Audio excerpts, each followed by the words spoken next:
What is up, y'all? Back with another South Harmon IT. Deep into our first season here. We got the cover. We're going to be checking out All Shook Up. We got BCS rankings. We're going to have the whole enchilada going into what the current state is in the first season for South Harmon. It's not looking good, but Louisville, Michigan, Oklahoma, USC, West Virginia, all clawing their way towards a BCS championship berth. Obviously, this is 2007, because it was NCAA 08. There is no playoff. Everybody's scrapping their way towards, well, at least these guys right here, towards potential BCS bowl. And you got your Louisville's, Michigan, your West Virginia's trying to get their way into that BCS national championship game. South Harmon, don't worry about it. We're going to be nowhere near that top 25 at this point. Kind of usual suspects. You have a couple.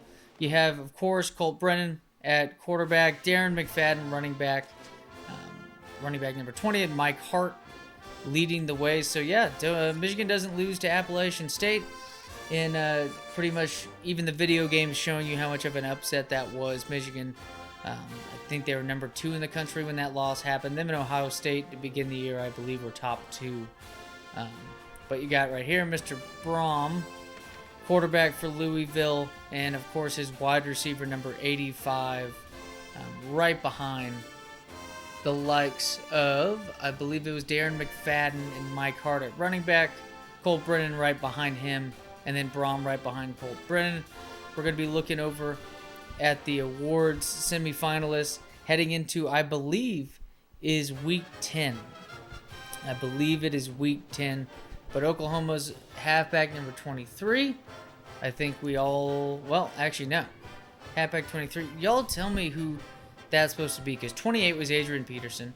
DeMarco Murray sitting on the bench right there. That's Chris Beanie Wells for sure. But Mike Hart, Darren McFadden leading the way for the Maxwell Award. Darren McFadden even has a touchdown pass. Makes sense. Him and Felix Jones, heck of a running back duo. Really one of the more underrated duos just because of how good Felix Jones was himself. But Darren McFadden, obviously one of the best college running backs of all time. Colt Brennan. And then we see Stephen McGee, Gigamaggies, at number 2 right now in the standings for that Davey O'Brien Award. I think Colt McCoy is in there as well. I think that's Stephen Garcia for South Carolina. Pat White's in there. Sam Bradford as well. Mike Hart right there. Running back 23. Y'all gonna have to refresh my memory who that is at running back. But Louisville's wide receiver. We got Texas A&M's number 8. Just some of these guys. Here you get Devon Bess. I know that for sure who's right behind him. But Martellus Bennett, of course. Dude's absolute stud in this game. And there's your man. I think we all know who that number 84 at tight end for Florida was. So does the Department of Corrections. As well as the janitor crew that had to clean up the scene after... even though I imagine there's another crew there, like Epstein's cleaners, but who knows what went down for that tight end for Florida, really. Thorpe Award, I don't know what safety. Some of these I need to read up more on some of these old names. But kickers, obviously punters, we're just going to breeze through that. There's no statistics for us to really look at. See Mike Goodson's back there. Running back, Texas A&M, no touchdowns, but it has quite a bit of kick return yards, which this team's actually been pretty good.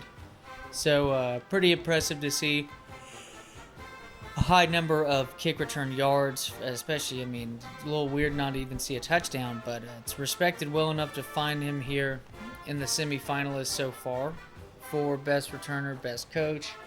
You got Hawaii's coach. I think that team is undefeated, if I'm correct. I don't know if they faced Boise State just yet. But we want to take a gander over, and I believe I forgot something. Archive coverage. We got to go to that. But West Virginia, no match for the Cardinals. Louisville believes number 1 in the country, followed by Michigan after them. You got right here, clash between Michigan State and Wisconsin. Just going through all the covers since the previous game. Still unbeaten Aggies. Well, unbeaten, that's a little interesting. That is kind of funny because obviously they're showing what the records are now. End up getting a win right there. A&M does against Oklahoma State, I believe. And then Aggies no longer unbeaten. There you go, folks. They were, I believe, that they were 7-0 and they probably lost 3 games in a row. Jaworski Lane highly disappointed on that one.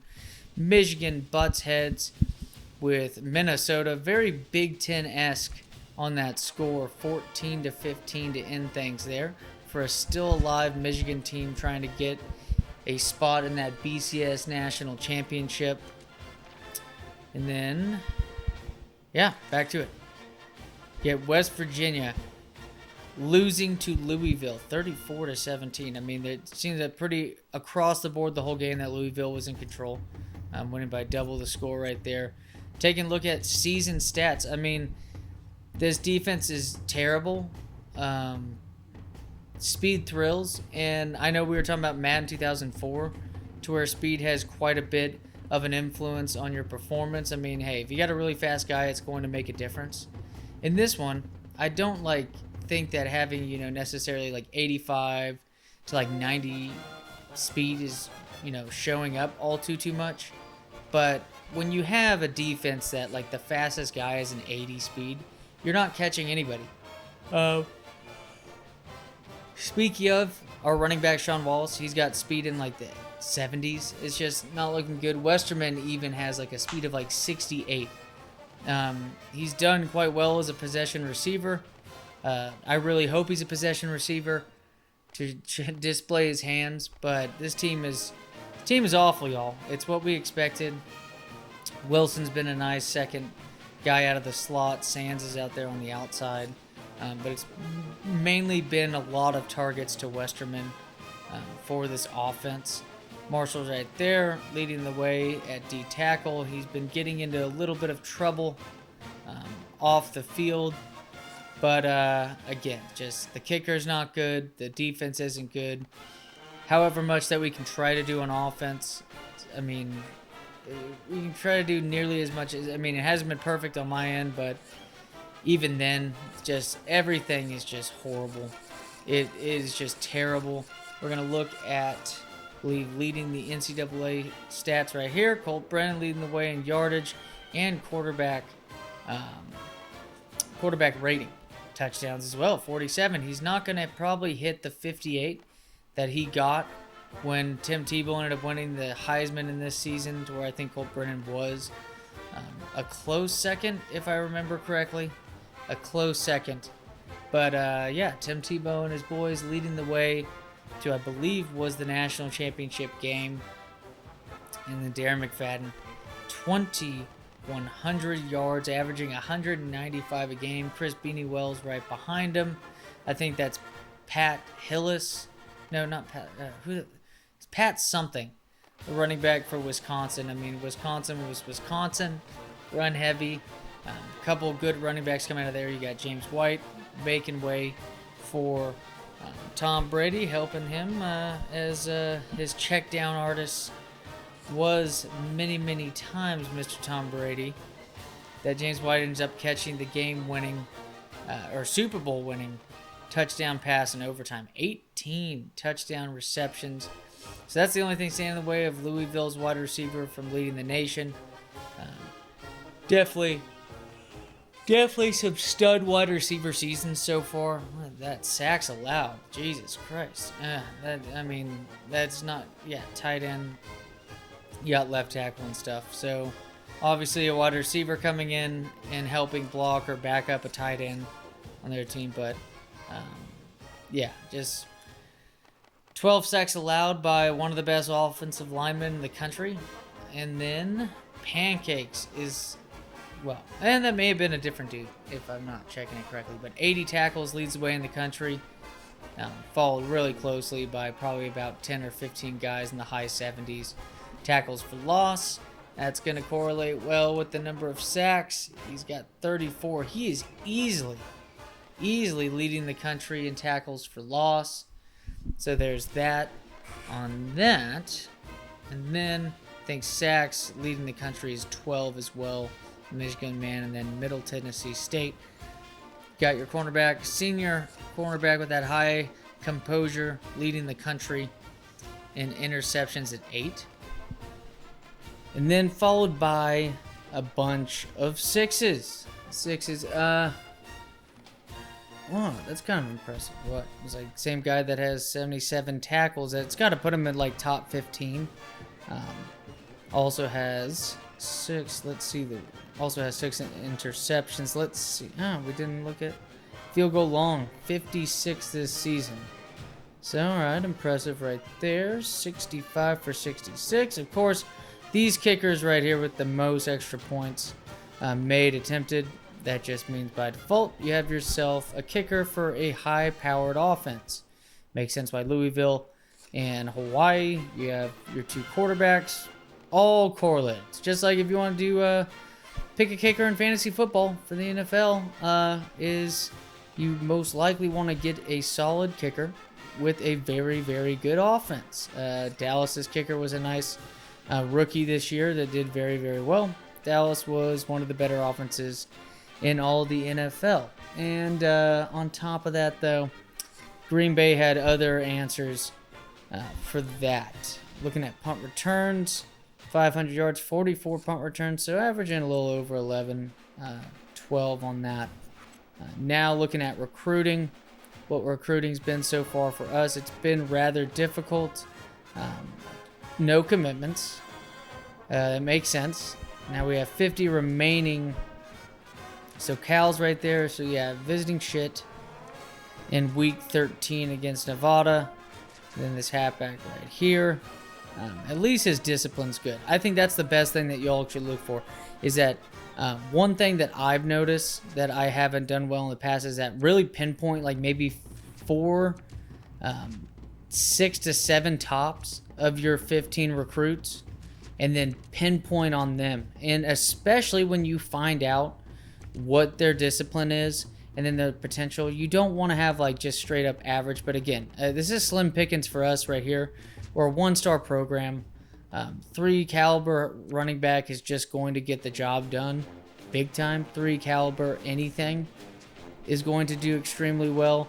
So let's put all of our chips for Mr. Dominique Curry. Well, actually, we're going to split it halfway. But still, the advantage we have that we have 50 hours of recruiting is just big. Pinpoint what you can and try to do the same on defense. But big play right there. And then a nice run by the halfback. Things are starting off rough against Law Tech here in Louisiana. This quarterback, Westerman's right there. His speed able to get it down. Nice little catch. You got the safety beat over the top. So throw it, and fortunately enough was able to catch underneath. And then underneath again. 7-7, but 7-14 after it was an interception. I should have shown that, but another interception right here. Rough start, and we're not even halfway through this first quarter. Big pass out, just the lack of speed is killing us, and we have ourselves a 21-7 start. Nice pass out to Mr. Wilson. Fellas, I think a big part of passing in this game is that, yes, you want to get the pass right to where you don't want to throw it too hard. Touch is a lot of, I know that touch becomes even more detailed in the later games, but for these older gen games, just somewhat get a little bit of that touch right.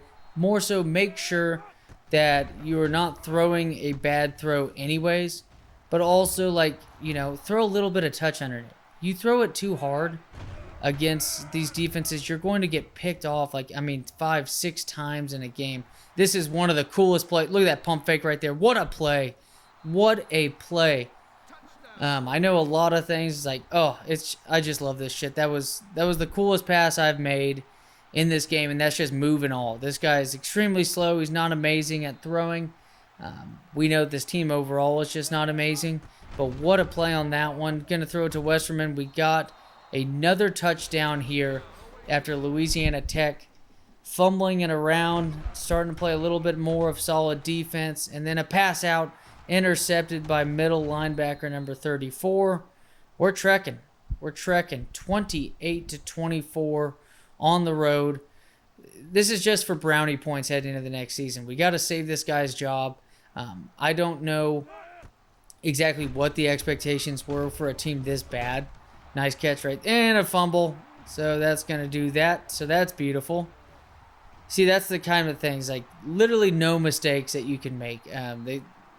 But speaking of mistakes, saved by the bell, as that's roughing the passer. So again, it's not like Louisiana Tech is straight up amazing, and then again, just fumbling up a mistake to them. There's no chance in hell that we are catching up to him this time against this mistakes. They committed a penalty. We're pretty much need to take advantage of it. We don't, and we pay for it. And they throw another pick six like that again. So there you go, fellas. 38-28, and this is just the first half. Just the first half right here. Nice pass in. Westerman, huge game already. 38-35. Big return that did not go for a touchdown, but we got another touchdown right here. Westerman and the boys celebrated on. This has been a hell of a start for this game. I mean, I don't expect it's so difficult to play defense with a team like this, that the best thing we do, we just air it out, see what we can do from there. Taylor, nice play, nice broken tackle. If the speed is there, Taylor is going to be in the end zone on this play. It's just, that's just truly it. Another nice little flat hitch route, going to lead to the touchdown. What is this quarterback going to do right here? He's almost sacked on the play, and he's going to use his speed to get all the way down to the 11-yard line. Again, it's 49-38. What's he going to do here? He's got it. It's a big fumble, though, and there you go. Just make sure you're not doing mistakes, and just a defense like this, the talent really isn't there. It's just up to us to be able to try to cause as many turnovers as possible. Big play opportunity, and he drops it. He drops it. But we make our way down the field eventually, and Westerman, well, it's not Westerman on this play, but it's Sands, and it's going to be a touchdown for South Harmon. So complete fireworks this game. Did not look good at the beginning when we're making this many mistakes. Big interception right there by our free safety. Very good. Yeah, later on, fellas. Later. 56-38. So 2-2-9 teams. It's really top-heavy conference when you think about it. You got a three-headed monster, quote-unquote, and, in comparison to what the conference is and the talent of the conference, you have a three-headed monster in Boise State, Hawaii with Colt Brennan, Devin Bess, and Fresno State as well. But a big closeout right there, 21 points to 0 in the second half. Really a lot of mistakes actually led to some of their points at the beginning. Their halfback had a couple nice runs, had, of course, a couple touchdowns as well to capitalize off that. Cornerback number 1 was getting roasted all game for the most part, and he's got 16 tackles, and a lot of that is a result of how well Westerman played in this game. It's a win, but I also don't know what to expect in the job security for Mr. Bartleby Jones. 2-9, most likely going to end up 2-10 at the end of this season. I don't know. Fellas, if this job's going to hold, even for a team like this. To me, you should expect that we're going to be 2-10 with a team this bad. Westerman, 25 catches, 337 yards. I mean, just even have what a game right here. 636 yards, 8 touchdowns, I believe. What a game to end up 2-9 on the season. But we'll just have to check it out in the next episode in off season. All right, later, fellas.